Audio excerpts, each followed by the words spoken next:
এবারে আমরা জানবো পারমাণবিক সংখ্যা বা পরমাণু ক্রমাঙ্ক বা অ্যাটমিক নাম্বার সম্পর্কে, যেটাকে জেড দিয়ে চিহ্নিত করা হয়।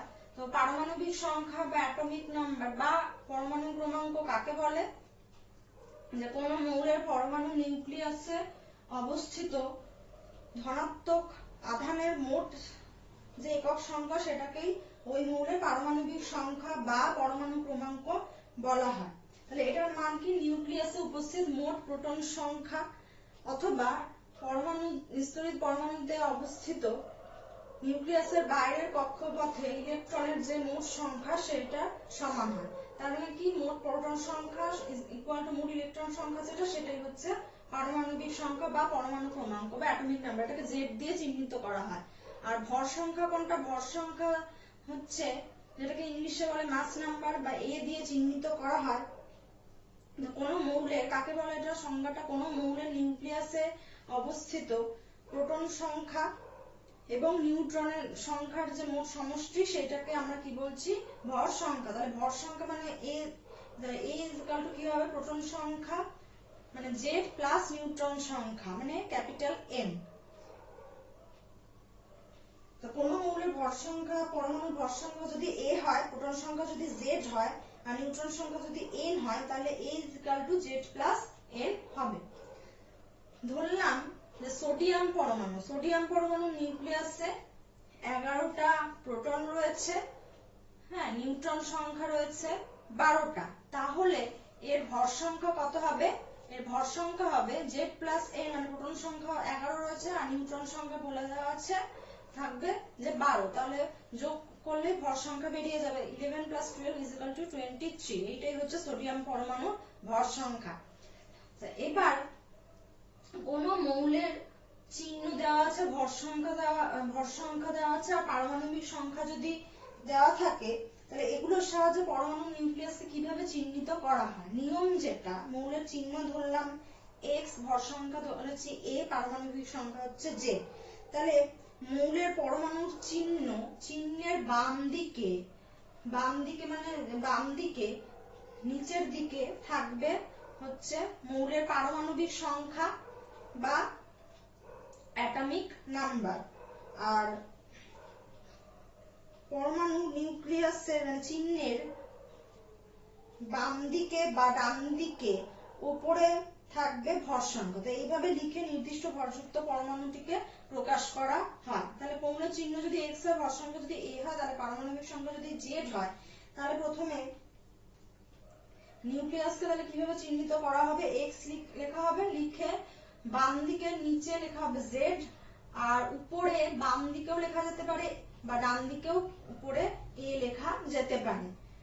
যেমন ধরলাম ক্লোরিন একটা পরমাণু, ক্লোরিন নিউক্লিয়াসে প্রোটন সংখ্যা হচ্ছে 17 আর ভর সংখ্যা হচ্ছে 35। তাহলে কিভাবে লেখা হবে?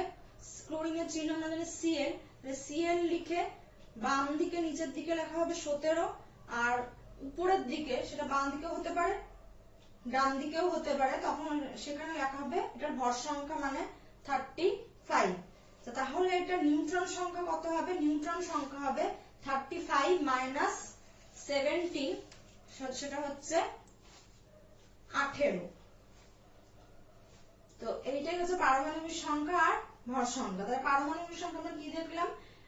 যে নিউক্লিয়াসে অবস্থিত মোট প্রোটন সংখ্যা বা নিউক্লিয়াসের বাইরে চারদিকে কক্ষপথে ঘূর্ণায়মান মোট ইলেকট্রন সংখ্যা হচ্ছে কোন মৌলের পারমাণবিক সংখ্যা বা অ্যাটমিক নাম্বার, যেটাকে জেড দিয়ে চিহ্নিত করা হয়। আর ভর সংখ্যা হচ্ছে কোন মৌলের পরমাণু নিউক্লিয়াসে অবস্থিত মোট প্রোটন সংখ্যা নিউট্রন সংখ্যাকে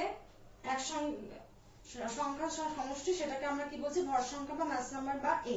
তাহলে কোন মৌলের নিউক্লিয়াসের প্রোটন সংখ্যা যদি জেড হয়, নিউট্রন সংখ্যা যদি ক্যাপিটাল এন হয় আর ভর সংখ্যা যদি এ হয়, তাহলে এ মানে হচ্ছে A is equal to Z plus N. আর মৌলের চিহ্ন যদি এক্স হয়, ভর সংখ্যা এ হয়, পারমাণবিক সংখ্যা যদি জেড হয়, তাহলে কিভাবে লেখা হবে নিউক্লিয়াসটিকে? তাহলে প্রথমে চিহ্নটা লিখে সেটা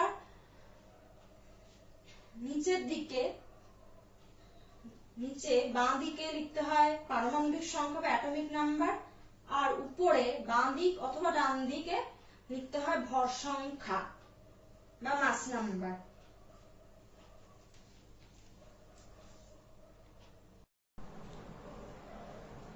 এবারে আমরা আলোচনা করব আইসোটোপ, আইসোবার আর আইসোটোন সম্পর্কে। তো এগুলো সম্পর্কে বলার আগে বলি যে আইসো শব্দের মানে কি। আইসো শব্দের মানে হচ্ছে সমান।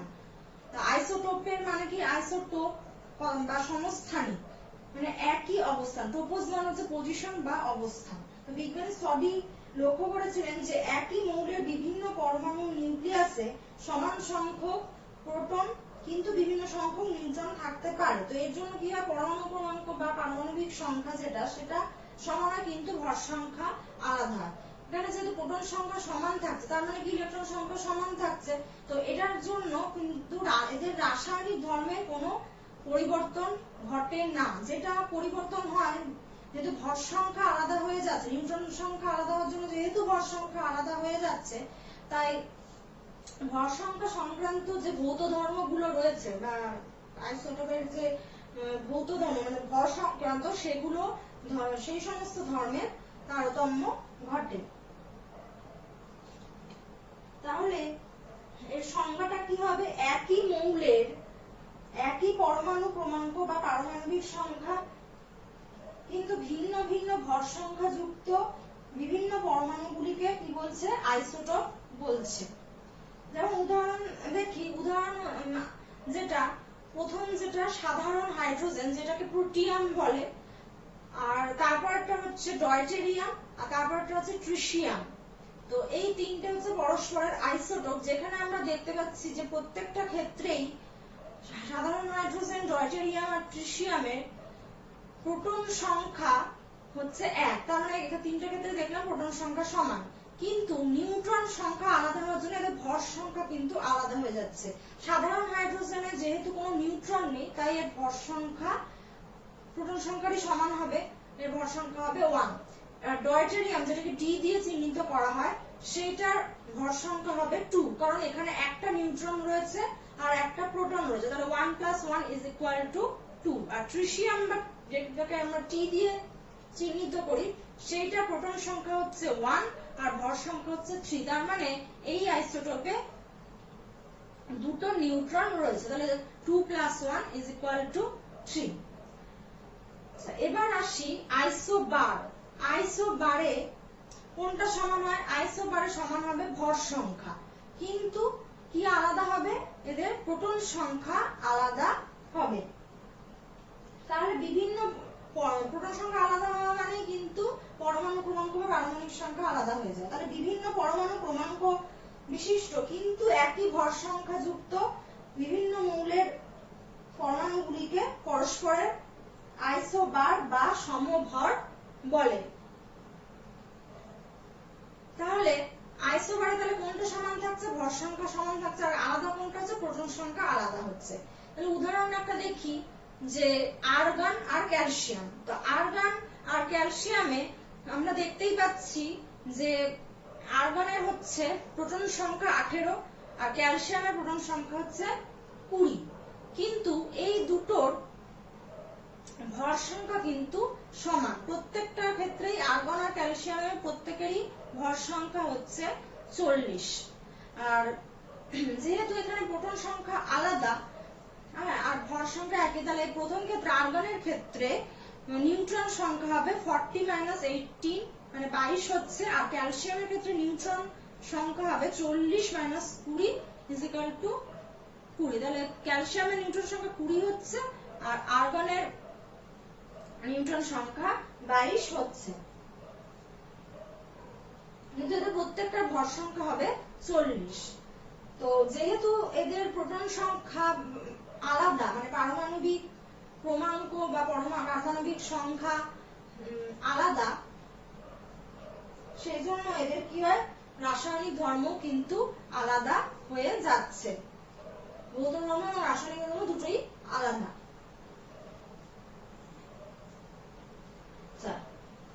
এখানে একটা জিনিস উল্লেখ করা প্রয়োজন যে এক্ষেত্রে আইসোবারগুলির ভর সংখ্যা ভরটা এক নয়। তো এদের যে প্রকৃত ভর সেটা কিন্তু mu বা ইউ এককে যদি প্রকাশিত করা হয় তাদের মধ্যে কিন্তু সামান্য হলেও কিছুটা পার্থক্য থাকে। যেমন আমরা দেখলাম যে আর্গনের ভর সংখ্যা 40, ক্যালসিয়ামের ভর সংখ্যা 40, তাহলে এই দুটো সমান ভর সংখ্যা 40। কিন্তু আর্গনের mu বা ইউ এককে যদি ভর প্রকাশ করা হয় তাহলে এর ভর হবে 40.331 ইউ। এরপরে আরো দশমিক আরো সংখ্যা আছে, সেগুলো লিখিনি আমি। ক্যালসিয়াম 40, এই আইসোটোপের ভর হচ্ছে 40.329 ইউ। তাহলে ইউ এককে প্রকাশ করলে আমরা দেখতে পাচ্ছি যে আর্গন আর ক্যালসিয়ামের যে প্রকৃত ভর সেটা কিন্তু সামান্য আলাদা আছে, যদিও এদের ভর সংখ্যা কিন্তু সমান, সেটা হচ্ছে 40। এবার আসি আইসোটোন। আইসোটোনে দেখা যায় যে নিউট্রন সংখ্যা সমান কিন্তু প্রোটন সংখ্যা বা পরমাণু ক্রমাঙ্ক আলাদা। তাহলে বিভিন্ন পরমাণু ক্রমাঙ্ক বা পারমাণবিক সংখ্যাযুক্ত কিন্তু সমান নিউট্রন সংখ্যা বিশিষ্ট বিভিন্ন মৌলের পরমাণুগুলিকে পরস্পরের কি বলা হয়? আইসোটোন বলা হয়। তো এক্ষেত্রে যেহেতু পরমাণু ক্রমাঙ্ক বা পারমাণবিক সংখ্যা মানে প্রোটন সংখ্যা আলাদা হচ্ছে, তাই জন্য এক্ষেত্রেও কিন্তু পরমাণুগুলির রাসায়নিক ধর্ম আলাদা হবে। তার মানে এরা কি হবে? আলাদা আলাদা মৌলেরই পরমাণু হবে, তাই এদের ভৌত এবং রাসায়নিক ধর্ম আলাদা হয়। তাহলে উদাহরণ দেখা যাক যে একটা হচ্ছে ক্লোরিনের আইসোটোপ আর একটা হচ্ছে ক্যালসিয়ামের আইসোটোপ। না হলো যে ক্লোরিনের হচ্ছে 37 আইসোটোপ নেওয়া হলো, ক্যালসিয়ামের 40। তো যেখানে ক্লোরিন 37 এ যেটা ক্লোরিনের প্রোটন সংখ্যা হচ্ছে 17 আর ভর সংখ্যা হচ্ছে 37, তাহলে নিউট্রন সংখ্যা কত হবে? নিউট্রন সংখ্যা ভর সংখ্যা থেকে প্রোটন সংখ্যা বিয়োগ করতে হবে, তাহলে 37 মাইনাস 17 কি হবে? নিউট্রন সংখ্যা হচ্ছে 20 হবে। আর ক্যালসিয়ামের ক্ষেত্রে ভর সংখ্যা দেওয়া আছে 40, প্রোটন সংখ্যা দেওয়া আছে 20, তাহলে ভর সংখ্যা থেকে প্রোটন সংখ্যা বিয়োগ দিলে কি হবে? নিউট্রন সংখ্যা দাঁড়াবে 40 মাইনাস 20 ইজ ইকুয়াল টু 20। তাহলে দুটো ক্ষেত্রে বিয়োগফল কিন্তু 20 আসছে। এর মানে হচ্ছে নিউট্রন সংখ্যা। তার মানে কি ক্লোরিন 37 আর ক্যালসিয়াম 40 এই দুটোরই কিন্তু নিউট্রন সংখ্যা একই বেরোচ্ছে, সেটা হচ্ছে 20। কিন্তু এদের প্রোটন সংখ্যা কিন্তু আলাদা। একটার ক্ষেত্রে ক্লোরিনের ক্ষেত্রে প্রোটন সংখ্যা 17 আর ক্যালসিয়ামের ক্ষেত্রে প্রোটন সংখ্যা হচ্ছে 20। তো আমরা তাহলে কি দেখলাম যে একমাত্র আইসোটোপের ক্ষেত্রেই রাসায়নিক ধর্ম একই, তার মানে এরা কিন্তু একই মৌলের পরমাণু, শুধুমাত্র এদের ভর সংখ্যা আলাদা হওয়ার জন্য এদের মানে পারমাণবিক ভরের উপর নির্ভরশীল যে ভৌত ধর্মগুলি আছে সেগুলি শুধুমাত্র আলাদা হয়। কিন্তু আইসোবার এবং আইসোটোনের ক্ষেত্রে প্রোটন সংখ্যা বা পারমাণবিক সংখ্যা মানে পরমাণু ক্রমাঙ্ক যেহেতু আলাদা হচ্ছে, তাই এরা বিভিন্ন মৌলের পরমাণু, তাই এদের ভৌত ধর্ম এবং রাসায়নিক ধর্ম দুটোই আলাদা। এবারে এক্ষেত্রে কিভাবে এটা আমরা মনে রাখবো সহজে, এটা হচ্ছে আইসোটোপ। আইসোটোপের লাস্টের যে লেটারটা রয়েছে অক্ষরটা সেটা হচ্ছে প। তার মানে কি এক্ষেত্রে যেটা সমান হবে, এটা মনে রাখার একটা সহজ ট্রিক্স যে কিভাবে এটা আমরা মনে রাখবো, কারণ আইসোবার বা আইসোটোপ আইসোটোন দিলে মাঝে মাঝে এটা গুলিয়ে যেতে পারে। তো সেই জন্য এটা মনে রাখার একটা সহজ কৌশল আছে, সেটা এখন বলছি। যেহেতু আইসোটোপের লাস্ট আমরা দেখলাম লাস্টের যে লেটারটা সেটা হচ্ছে প, তার মানে এক্ষেত্রে প ওখান থেকে আমরা দেখছি প্রোটন সংখ্যা সমান। তো এইভাবে আমরা মিলিয়ে মিলিয়ে করতে পারি। আর আইসোবার এখানে লাস্টের যে লেটার সেটা হচ্ছে বয়সীনরা আছে, তাহলে আমরা দেখব যে এক্ষেত্রে ভর সংখ্যা সমান। আর আইসোটোন দন্তান্ন আছে লাস্টের যে লেটার, সেখান থেকে আসছে নিউট্রন দন্তান্ন, নিউট্রন সংখ্যা সমান। তো এইভাবে আমরা মিলিয়ে মনে রাখতে পারি। তাহলে আইসোটোপের ক্ষেত্রে প্রোটন সংখ্যা সমান, ভর সংখ্যা আলাদা। আইসোবারের ক্ষেত্রে ভর সংখ্যা সমান, প্রোটন সংখ্যা আলাদা। আর আইসোটোনের ক্ষেত্রে নিউট্রন সংখ্যা সমান, প্রোটন সংখ্যা আলাদা। আর আইসো শব্দের মানে হচ্ছে সমান।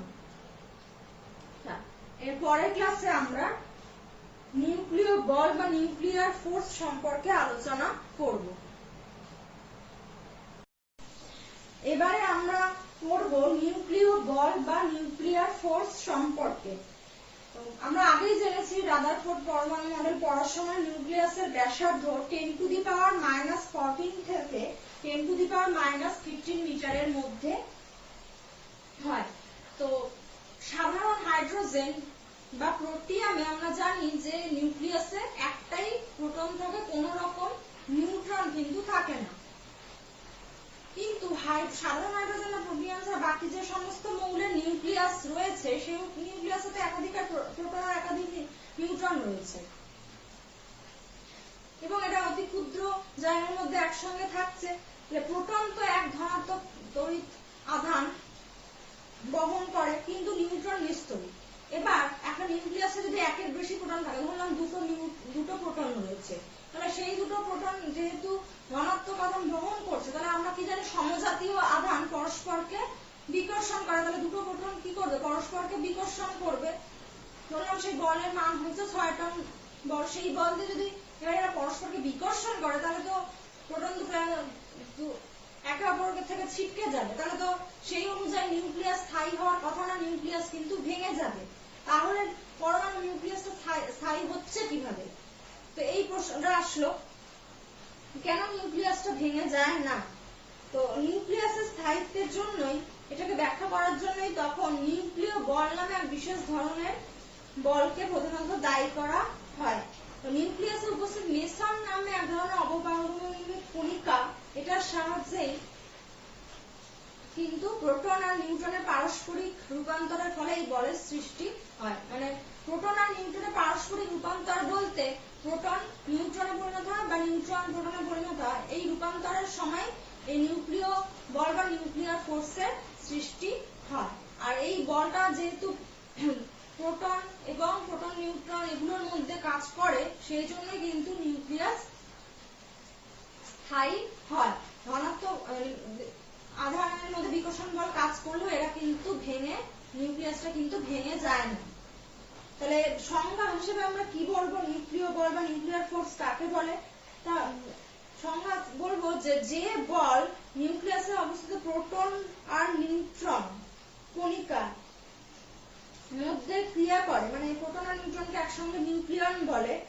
তাহলে নিউক্লিয়ন অর্থাৎ প্রোটন আর নিউট্রনের মধ্যে ক্রিয়া করে নিউক্লিয়াসকে স্থায়িত্ব প্রদান করে, সেটাকে আমরা কি বলছি? নিউক্লিয় বল বা নিউক্লিয়ার ফোর্স বলছি। তার মানে নিউক্লিয় বলের কাজ কি? নিউক্লিয় বলের কাজ হচ্ছে নিউক্লিয়াসকে স্থায়িত্ব প্রদান করা। এই বলের কি কি বৈশিষ্ট্য রয়েছে? এই বল হচ্ছে অত্যন্ত শক্তিশালী আকর্ষণ বল। আকর্ষণ বল বলেই তার মানে কি, নিউক্লিয়াসের ভেতরে অতি ক্ষুদ্র জায়গার মধ্যে প্রোটন আর নিউট্রন গুলো একসাথে থাকতে পারছে। আর এই বল অতি স্বল্প পাল্লার মধ্যে কিন্তু কাজ করে, মানে খুব কম দূরত্বের মধ্যে কাজ করে। নিউক্লিয়নের মধ্যবর্তী দূরত্ব, নিউক্লিয়ন মধ্যে প্রোটন আর নিউট্রনকে একসাথে নিউক্লিয়ন বলে তো, তবে নিউক্লিয়নের মধ্যবর্তী দূরত্ব 2 × 10⁻⁻15 মিটারের বেশি হলে তাদের মধ্যে কিন্তু ক্রিয়াশীল নিউক্লিয় বল একেবারেই কমে যায়, তার মানে তখন আর কাজ করবে না। 10⁻⁻15। তাহলে নিউক্লিয়নের মধ্যে দূরত্ব কত হতে হবে? ম্যাক্সিমাম 2 × 10⁻⁻15 মিটার হতে হবে। তার বেশি যদি হয় তাহলে কিন্তু এই নিউক্লিয় বলের মান খুবই কমে যায়, মানে তখন সেটা নেগলিজিবল হয়ে যায়। দুটি প্রোটন বা দুটি নিউট্রন, মানে পি আমরা দেখতে পাচ্ছি যে পি মানে প্রোটন, স্মল এন মানে নিউট্রন, আর পি এন মানে প্রোটন নিউট্রন। তো দুটি প্রোটন বা দুটো নিউট্রন বা একটা প্রোটন আর একটা নিউট্রনের মধ্যে যে নিউক্লিয় বল কাজ করে সেটার যে প্রকৃতি সেটা একই ধরনের হয়, এটার মধ্যে কোনো হেরফের হয় না, মানে একই প্রকৃতি। দুটো প্রোটনের মধ্যে যে বল যে নিউক্লিয় বল কাজ করে সেই প্রকৃতির নিউক্লিয় বল দুটো নিউট্রনের মধ্যে বা একটা প্রোটন আর একটা নিউট্রনের মধ্যে কাজ করে। আর এই বল, এটা ইম্পর্টেন্ট খুবই, মহাকর্ষীয় আকর্ষণ বল আমরা যে পড়েছিলাম, মহাকর্ষীয় আকর্ষণ বল বা স্থির তড়িৎ আকর্ষণ বল, এই আকর্ষণ বল থেকে কিন্তু একদমই আলাদা। আর আলাদা বলে এটা কিন্তু কুলম্বের সূত্র মেনে চলে না, এবং মহাকর্ষীয় আকর্ষণ বলে যে সূত্র ছিল সেটা মেনে চলে না। আর এই বলের সাহায্যে প্রতিটা নিউক্লিয়াসের সমস্ত নিউক্লিয়নের সঙ্গে কিন্তু আবদ্ধ থাকছে না, শুধুমাত্র তার পাশের নিউক্লিয়নের সঙ্গে, মানে প্রতিবেশী নিউক্লিয়নের সঙ্গেই আবদ্ধ থাকছে। তার মানে একটা প্রোটন তার পাশের প্রোটনের সঙ্গেই আবদ্ধ থাকবে বা পাশের নিউট্রনের সঙ্গেই আবদ্ধ থাকবে, কিন্তু অন্য যে প্রোটন বা অন্য যে সমস্ত প্রোটন বা সমস্ত যে নিউট্রনের সঙ্গে আবদ্ধ থাকবে সেটা কিন্তু নয়, শুধুমাত্র তার পাশের প্রোটন বা পাশের নিউট্রনের সঙ্গে কিন্তু আবদ্ধ থাকবে। তো এগুলোই হচ্ছে নিউক্লিয় বলের বৈশিষ্ট্য।